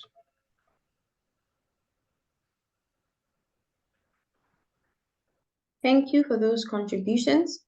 The discussion section seems to, as quite rightly pointed out by the last speaker, seems to concentrate now on how we as Catholics are going to influence the situation for the better. And there seem to be two ideas around this: influencing at the micro level, at our local level, in our parishes, the people around us, and influencing at the global and international level. So bodies such as the IPCC and the UNEP. We have understood our efforts, thou shalt love, and seeing each other the way that Jesus sees us. But how can we do this more concretely? Dr. Nalukulu has already given us an example, and we have a contribution now coming in from Nanon. And he speaks about how bishops and priests are afraid to go against politicians because they don't want to be labeled as rebels. Can we give some more practical examples about how people within the Catholic Church and maybe even outside have been able to influence at the local level and to influence at a more global level? I will maybe open the discussion by speaking about what we have done in Zimbabwe. The Catholic Professionals Network of Zimbabwe in 2021 got a small grant, and we used this grant within parishes across the country. So we gave young people in parishes across the country just a little bit of funding and asked them to design programs that they felt would help their parishes understand issues around Laudato Si. Some parishes bought trees and planted them. Some parishes opened and started gardens. Some parishes conducted activities within their groups. Some people created little videos that they shared amongst their communities. And for that short time, I think there was a lot of discussion around Laudato Si. So that's one way maybe of starting at the grassroots and working our way up. I'd be really interested, and I'm sure many of us would be interested in hearing how we've been trying to do this in our various localities. So the floor is open to contributions for how we can influence at the micro and macro level.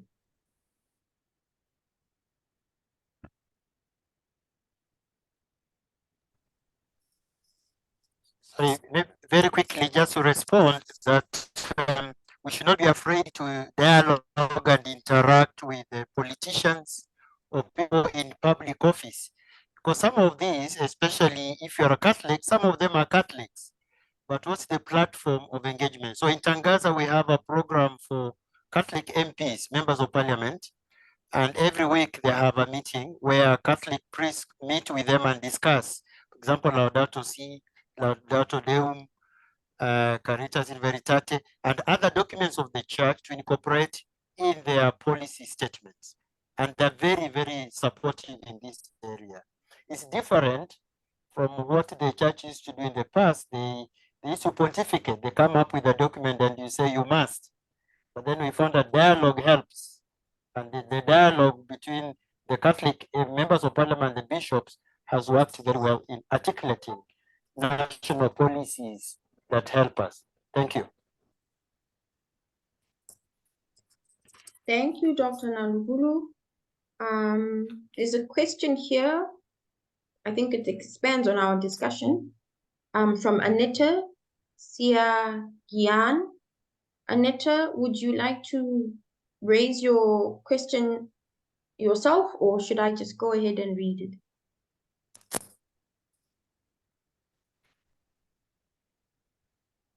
Okay. I will read the question. She asks how we can raise awareness of young generation to participate on environmental crisis, since most of young generation are not going to church nowadays. How can we sharing knowledge about environmental crisis to young generation in an efficient and effective way? I think this is for all of us. Please feel free to respond. I see we have members of a national movement of Catholic students here.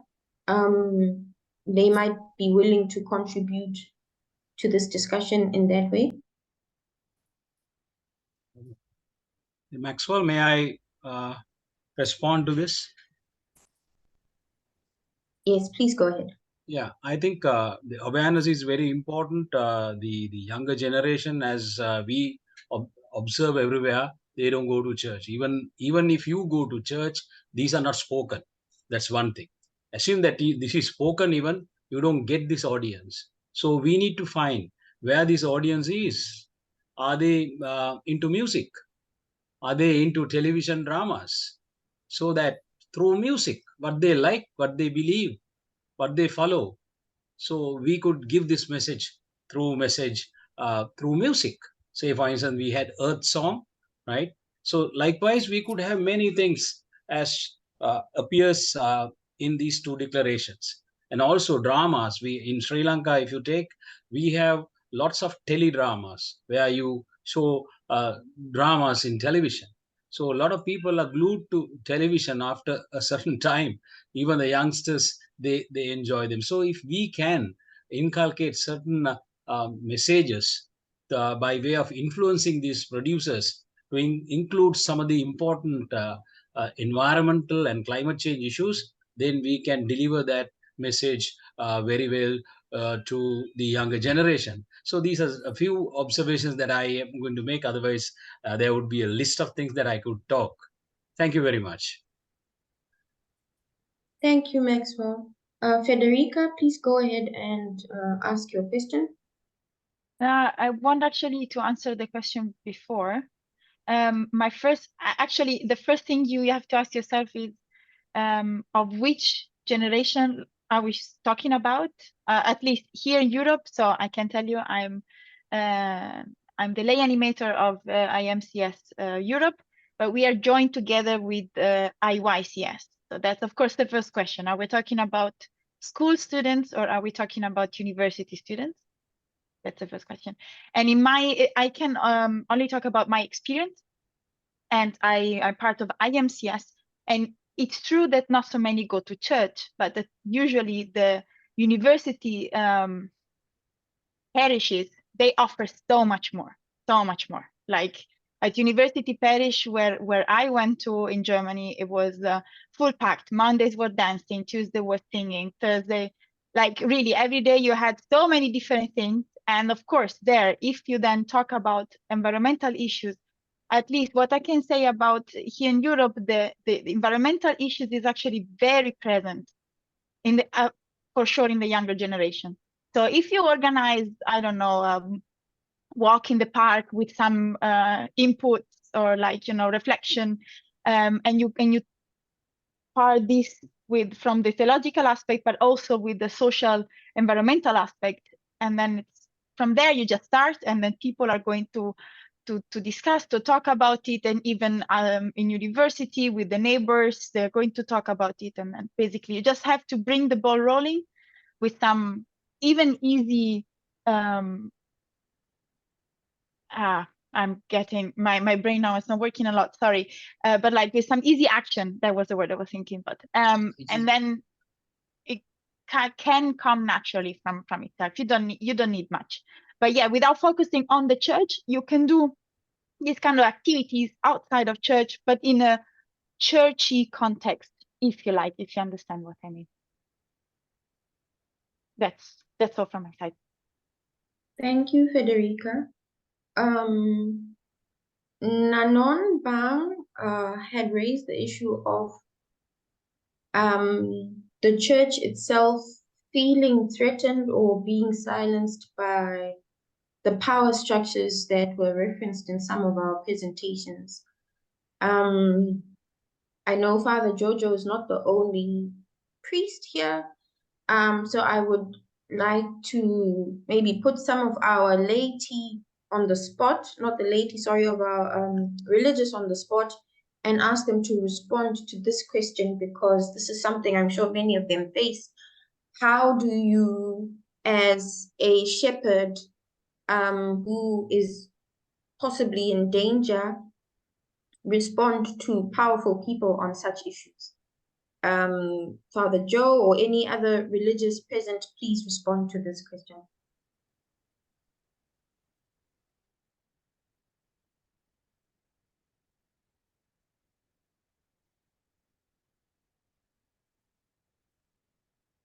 Personally, as a priest in a homily, I have no difficulty addressing it, because I think the message has to go out, and even if it is offensive to the ears of the powerful, I think it has to be spoken. That's my take. Thank you. Thank you, Father Jojo. Pasika, please go ahead and respond. Okay, thank you so much. My contribution would be, as we are discussing here, the issue which is very timely, and what made me to bring this contribution is, in some areas, especially in global south, like my continent, Africa, as we are talking about the issue today, we have also young people who have no idea about the Pope's message, the encyclical document. There is a communication gap, digital divide, exclusion of the digital platforms. So from my own parish and my country, Ethiopia, when I communicate some of the young people about this document, after it was released, it's like 3 or 4 months, but many young people, they don't have the information. So there is a communication gap between the young people in global south and the global north.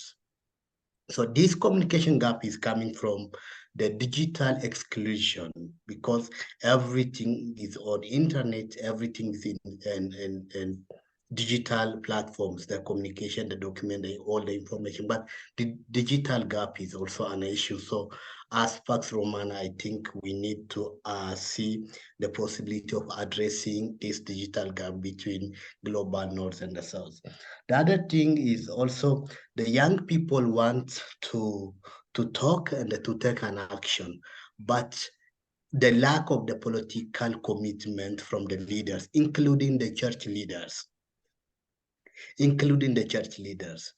So the bureaucracy to bring our voices to the church leaders and the political leaders is also a serious issue that, as Pax Romana family, we look our own way of responding to this timely issue. So the bureaucracy in all levels in church and also in politics is not creating a suitable environment for the young people to take an action and also to talk.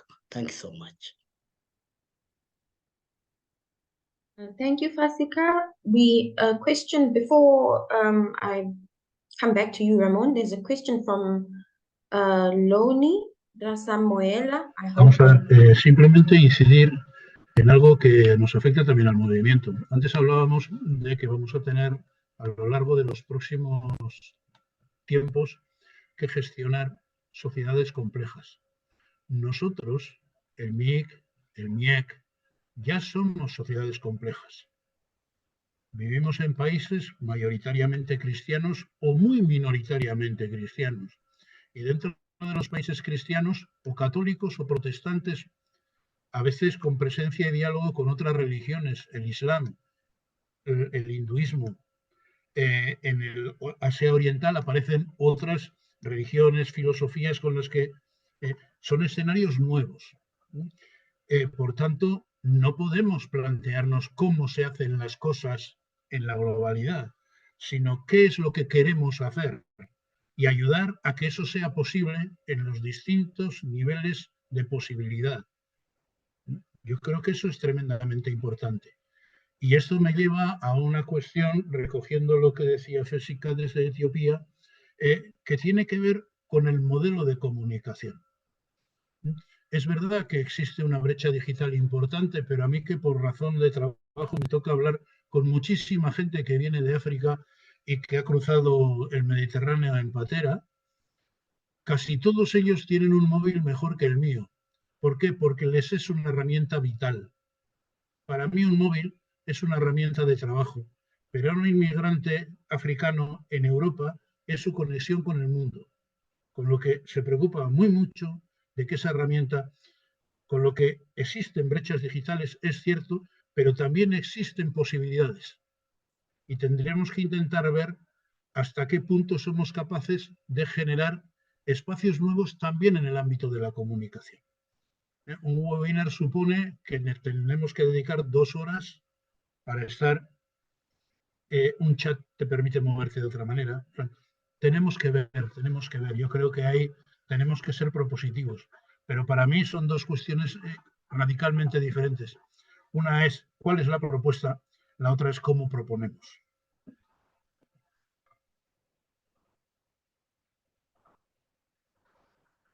Thank you. The question from Loni.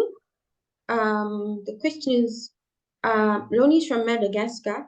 What approaches could be adopted or proposed to raise awareness among Catholics in rural areas where finding food on a daily basis is as vital a need as protecting the environment according to their perception?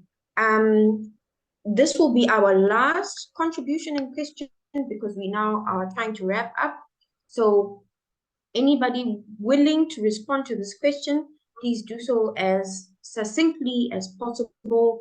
What solutions can we recommend for rural communities that have to balance the tension between providing for their families and also protecting the environment?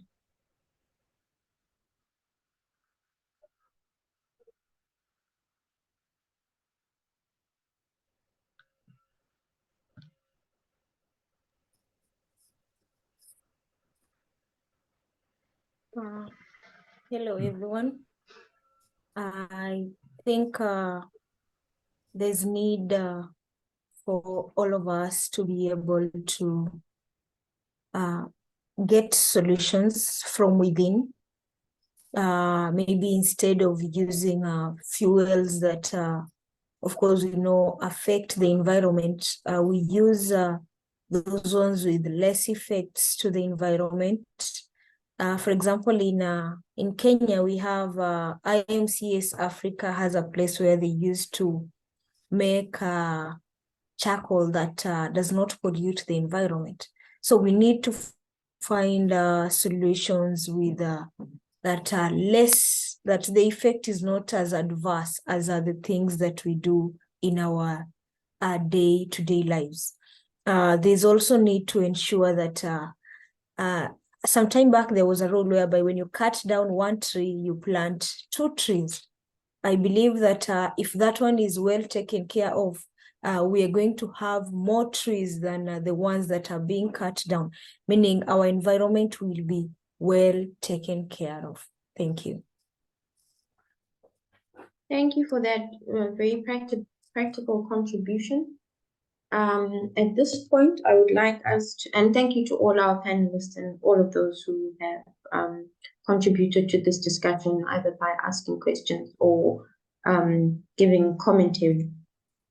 We'd like to now move on to the next and final part of our webinar, where we are now going to close with some announcements from IMCS and ICMICA, and this will just be 5 minutes, so let's pay a little bit of attention.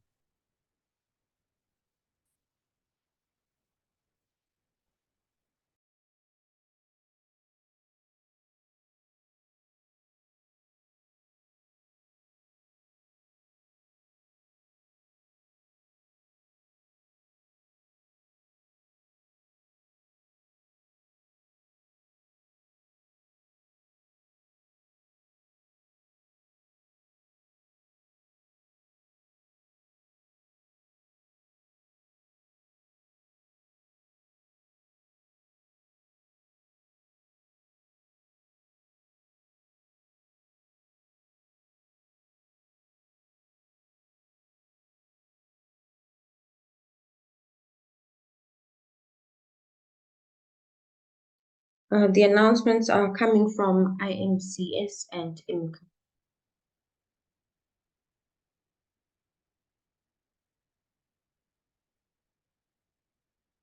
Okay, if there are no announcements, we can close by going straight into our vote of thanks. And our vote of thanks this evening or morning, depending on where you are, will be given to us by Ana Maria Bidegain, who is our ICMICA president, and our closing prayer will be given to us by Father Jojo. Yes, Ana Maria is not in good health today. I'm closing this session and saying that after this very interesting presentation and good debate, I would like to thank you on behalf of the international movement of Pax Romana, all those who took the time to prepare and attend this session. We know that these activities that we have been carrying out with the movements of the Pax Romana network are a drop in the ocean of what needs to be done.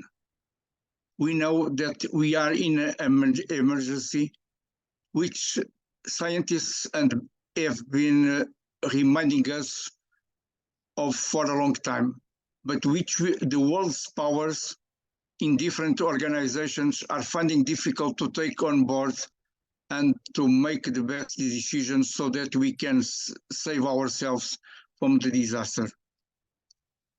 Some world leaders, such as Antonio Guterres as Secretary General of the United Nations, our Pope Francis and others, keep reminding us that we have to stop this path towards global climate crisis, which is increasingly destroying in the different forms of life in our common home.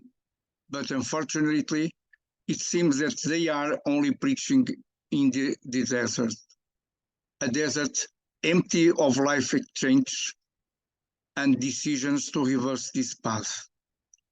It's up to us and our movements and those we can reach and influence to continue on the path that fills this desert with people who want to be agents of this change. The next activities of these two movements that we are preparing will soon be announced on our network. Thanks to all. And now the final prayer at our meeting by Father Jojo.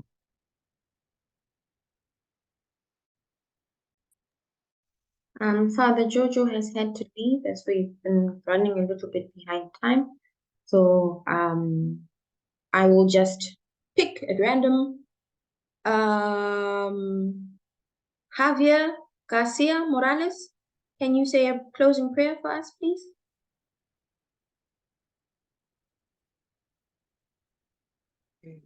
Vamos a agradecer al Dios de la vida, al Señor de la historia, por esta oportunidad de encuentro global con todos los hermanos de diversos países y por habernos dado la posibilidad de conocer, entender la realidad y juzgar también ante la luz de la fe lo que está pasando en la casa común, y para que nos dé la fuerza necesaria el Señor para comprometernos a cuidar esta casa común desde las diversas instancias donde estamos, como profesionales, como estudiantes, como padres de familia, como miembros de las familias, como miembros de comunidades.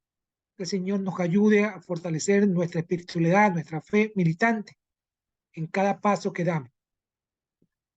Agradecimiento, el Señor nos fortalezca la vida y nuestro compromiso. Amén.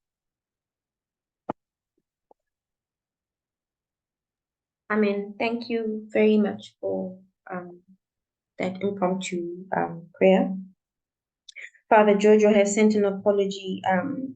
His Wi-Fi was unstable. Thank you once again to everybody for participating in your various ways. The meeting has been recorded and will be made available to all of us, and we remain encouraged to continue doing the good work that has been entrusted to us by our Lord and Savior Jesus Christ. Thank you once again. We will leave the meeting open for a little bit for those who may want to exchange contact details and continue the discussion. And then the meeting We will have be to end closed. the meeting because there is another session immediately now. Thank you. Sorry, what was that? I'm saying we have to end the meeting now because there is another session just starting now. Okay. Thank you.